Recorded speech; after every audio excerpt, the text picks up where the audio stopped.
It is said that suicide is the second leading cause of death among the youth in Kenya, most being between the age of 15 to 29.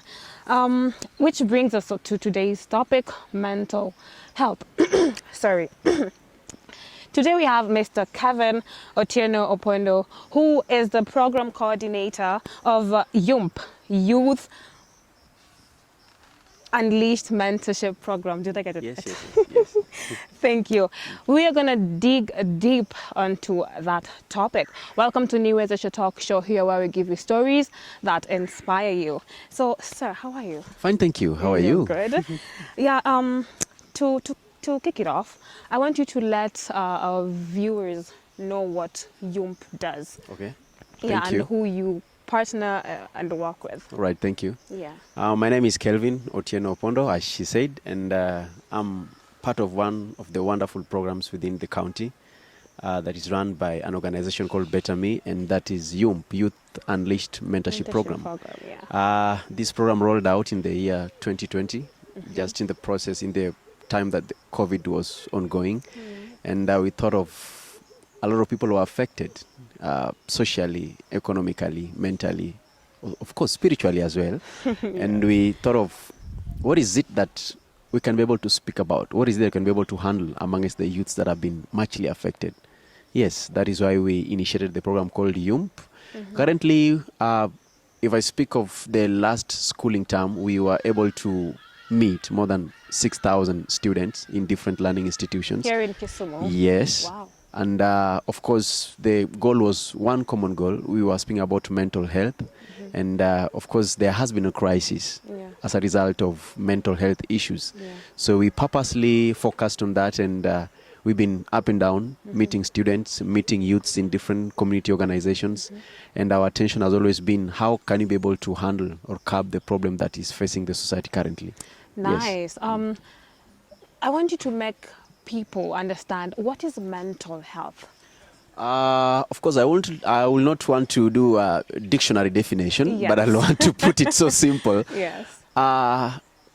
People want to become happy. Yeah. That is like the ultimate goal of all human. But mental health is beyond happiness, is obtaining the control. When we all meet situations, but are we in control of the situation? So when we speak about mental health, our attention is much more, regardless of the circumstance that we undergo, are we in control? And if we are not, how can we be into control? So basically, we know when we meet a challenge in life that you might be facing that has issues that will bring you down, we all look for one thing, a solution to the problem. And that's why we focus on the control aspect. Yes. I want you to make us understand, what are some of the diseases that are brought by mental problems? Think about this. In a layman's language, we'll speak about, of course, I wouldn't say that stress is a disease, but yes, it might be a disease as well, which is caused by mental health. I will speak about depression. That is a common challenge amongst many people. Very true. Yeah, so these are the commonly known diseases or challenges that most people are facing when it comes to mental health. Is anxiety a part of that? Yes. It is? Yes. That is so nice. So, okay, COVID-19 being a global pandemic, like everywhere, what are some of the effects did it bring to the mental well-being of the youth currently in Kenya specifically? Today, just before I came, I met a number of youths, and of course they are students just from school, and my question was one, how are you affected by the COVID-19?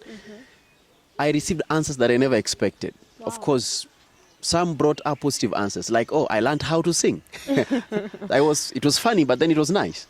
And at the same point, he also said, I planted many trees and I sold. That is much more of positive feedback in regards to, because unless that was there, of course they had a lot of time. When you speak about students, they had a lot of time at home. Their academic calendar was disturbed, so they had a lot of time at home. And yes, the main challenge that we all faced was there was uncertainty in our working places. Some of us could not be able to go to work, so we were there at home. Of course, we depended on work to get money to sustain our families, and now that line was cut short. When I think about myself, actually I wasn't here when COVID began. I was on my way from South Africa, and I was in Zimbabwe for some time. And what I was supposed to be doing there was cut short because of COVID. So I had to come back at home. And when I came back at home, I had to go straight to my parents' place. And there was nothing much that I was to do. And of course, there are people who are depending on me. So all eyes were on me, and I have nothing much to offer. In this case, you must suffer mentally. That was on a personal level. Many more other people suffered, and I guess we've all seen and heard from the news, we've seen a number of people committing suicide as a result of the unexpected situation that arose during that particular time. And until now, of course, a lot of people lost their jobs, and students, when the academic calendar was disturbed, some of them will be able to blame that situation for the sake of them failing. Like for the ones who did their final exams, they said that their year was reduced from 11 to 6 months. True. So you are assuming that in 6 months you have to prepare for the final examination, which you are to do it for prepare for 11 months. So all this became an effect during that particular time. And of course, it's still now. True. Yes. Currently, we have people who are suffering from a mental illness, but they do not know how to talk about it. Like how do you manage to like help such people, and how can you guys like address the issue up for them to like open up and talk about it? One thing we have to understand is we are living in a society where people don't trust each other. So opening up is something that is not so easy. True. And we might not be able to handle problems of mental health until you open up. People suffer inside, and some of them end up dying before even they were able to, or they are able to speak about what exactly they were suffering from. So step one is to acknowledge yourself, to be open, and to be able to speak exactly what is going on inside your life, inside your heart. In this case, we are able to come up with a perfect solution. Not much of a perfect solution, but just by speaking of your issues itself, already is the starting point of trying to solve the problem that you're having. So that is level one. I have an issue, and this issue probably don't come out at once. It is a repetition or a sequence of events that have reoccurred and occurred and occurred in my life. And now they became so big that I cannot be able to handle them. In this case, how do I need to handle this? That's why we have psychologists. That's why we have practitioners who their main function, their main duty is to have a sit down like this. And of course, they cannot have a direct solution to your problem. But level one is they'll have the ear. They'll take their time to listen. And through the listening, they'll be able to assist you to come up with a solution to what you're suffering from. Yes. So people who cannot talk about it, like as you said, have you been a victim of depression? Of course, yes. You have. Yes. So what are some of the positive ways? What did you do to like get your head off it? Did you talk about it? That was one. But again, in the aspect I had to think, how we react to a situation, this is how I'll put it. How we react to a situation, we have muchly focused on the situation itself more than our perception. So there is the perception angle. We meet a problem. How do we perceive it? And we can react towards the perception that we obtain, or we can choose to react towards the situation that we are facing. Now, if I react towards the situation, I can overreact in that case. For example, I have an issue that I'm not able to handle as a person. Of course, it becomes a problem now. The moment I'm not able to handle it, it's a problem. If I'm able to handle it, it's no longer a problem. And when it becomes a problem, it means I may not have the perfect solution to it on my own. So I will need someone who has the expertise of handling that problem. So in this case, when I meet problems, of course, I'm in the line of assisting people. How about me when I meet problems? I have my own personal problems. At the same time, I also listen from other people's problems. I have to go to someone who is able to do that to me. I need to meet someone whom I can be able to freely talk to. And in that angle, I was also able to receive advice on how to go about certain issues that I was facing. And assumingly, I was able to come up with solutions. And of course, I'm still in the process of healing from some of the things that I'd faced in the recent past. Okay. Yes. So we talked about people having depression and not talking about it. Like for the children that you are working with currently. So did their parents contribute majorly on them? Are some affected by depression? Do they talk about it? How did the parents support in that? I would say that we are living in a world of cause and effect. Yes, there is an effect. There is that which is seen. And we can try to solve it from that particular angle, which at the end of the day will not come to a perfect solution to it. But then let's think about it, the cause. I am depressed. I am anxious about some issues. I am stressed. I am suffering from a mental illness. That is the sickness itself. But what caused it? Yeah. Of course, there are symptoms, but what is the actual cause? Yeah. And we cannot fail to point hands to some extent. We can blame our parents to some extent. Yeah. There are those who have suffered as a result of the families where they are coming from. Yeah. And that has become an issue. Yeah. Parents, to some extent, blame their kids of their sufferings. Okay. You understand? Yes, and now all this burden is put to the kids. And of course, some of the kids also are coming from families that they're having foster parents, not their real parents. Also, this becomes like a problem to them. So all the blames, all the problems are thrown right to them. And when they come to school, this actually affects their learning. And unless you have a time, that's why we have the department of social workers in our society. When it comes a time that when this affects their result, the teachers will focus on the result. Why are you not performing well? Without trying to understand what exactly is not making this child not to perform well in school. This can come as a result of the issues that has built up in the life of this particular kid, which until we handle or find out and try to solve, then even the result in the education system cannot be changed. The same with parents. Are teachers also a major contribution to that in universities and primary schools as well? Unless we understand what problem people are undergoing, we cannot come up with a solution to that. So unless teachers can also have a different angle on looking at these issues beyond what they are trained to do, then in this case they are not able to come up with solution to solve the problems of the students or those who are within their school system. Do you feel like something can be done about that? Of course, yes. We all need trainings. We all need to be trained. Yeah. When you look at the society, I don't know whether this example will be relevant. We have first aid kits. Yes, we do. In vehicles, right? Yeah. You are prepared for an emergency that, we are not saying that it will occur, but it might occur. Yeah. So in case it occurs, how will you handle that? We have fire extinguisher in our working places, is that Very so? True, yes. And we are trained. In case of a fire, this is how you shall be able to use it. Now, when it comes to mental health, are we trained? No, we are not. No, we're not. So what needs to happen? We need to be trained. Yes. When someone faces such kind of a challenge, then a teacher or someone within the working space should be able to know how to handle. Yes, as the first step of solving the problem. Yes. As you said, let's go back to what you said. You said that we're living in a country where it's actually very hard to trust one another. As a youth, I don't know if I am suffering depression personally, but not like when I was back in school, I would get teachers who would really demean you. And as a student, you'd wonder, how would I even tell my teacher that I'm going through some stuff? I feel like that's also one of the major challenges students have in school. What do you think about that? As much as we don't trust people with our matters, with our issues, but I believe that in those who are surrounding us, at least there is one or two people whom we can freely be able to talk to about what we are going through.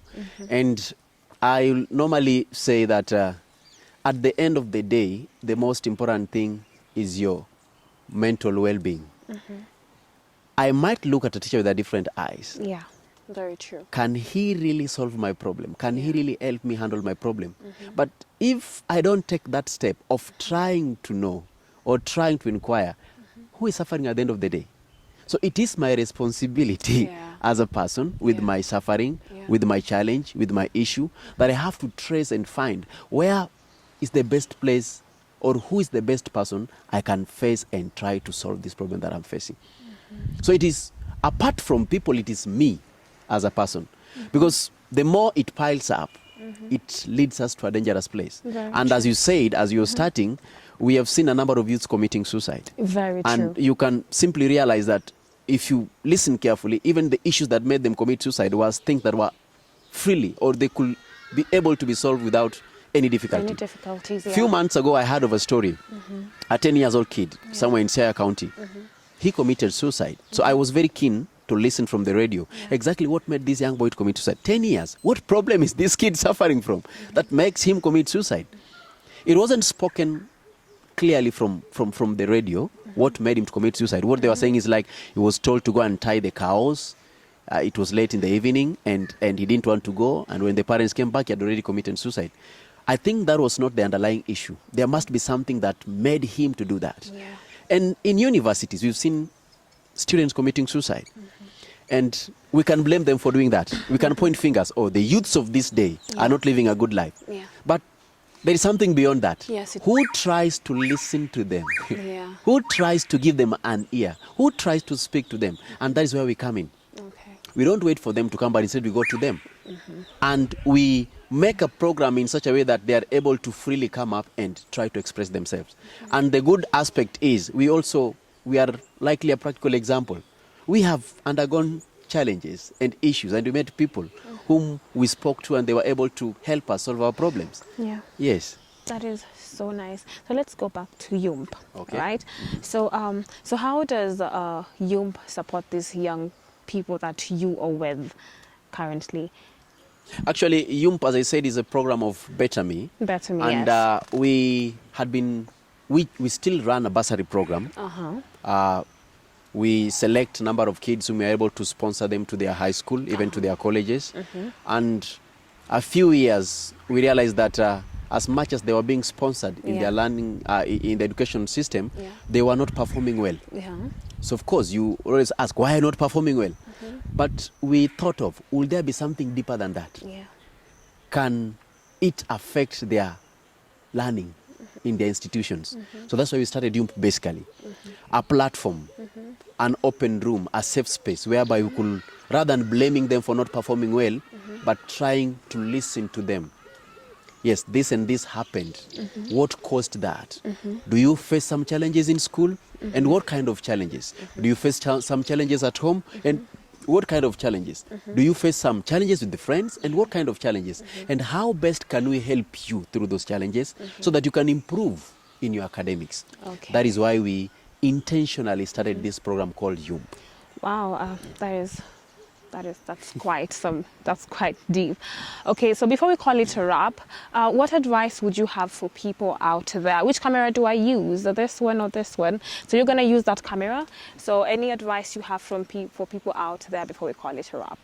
I would say mental health has become a real issue. Yes. And of course, it is something that not most of us expected and did not know exactly how to handle when we fall in such a situation. This is what I will say.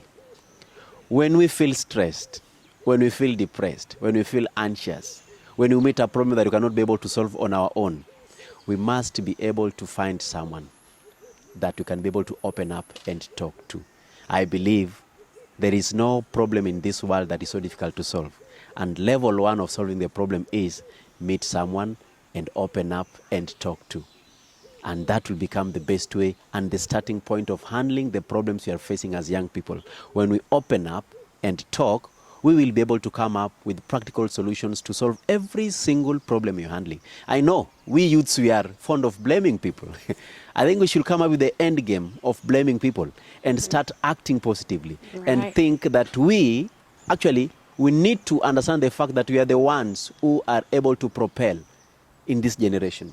So our interest should be, I have a problem, how am I able to solve this problem? So rather than being isolated, trying to handle your problem on your own, meet someone. Okay. Someone you trust. Meet someone you trust Yes. and open up to. Yes. So before we close the show, thank you guys for staying with us here. I hope you've heard what Mr. Kelvin had to say. Thank you so much for coming to Thank you. today's shows. Remember to subscribe to our YouTube channel at Niweza Share. Thank you so much.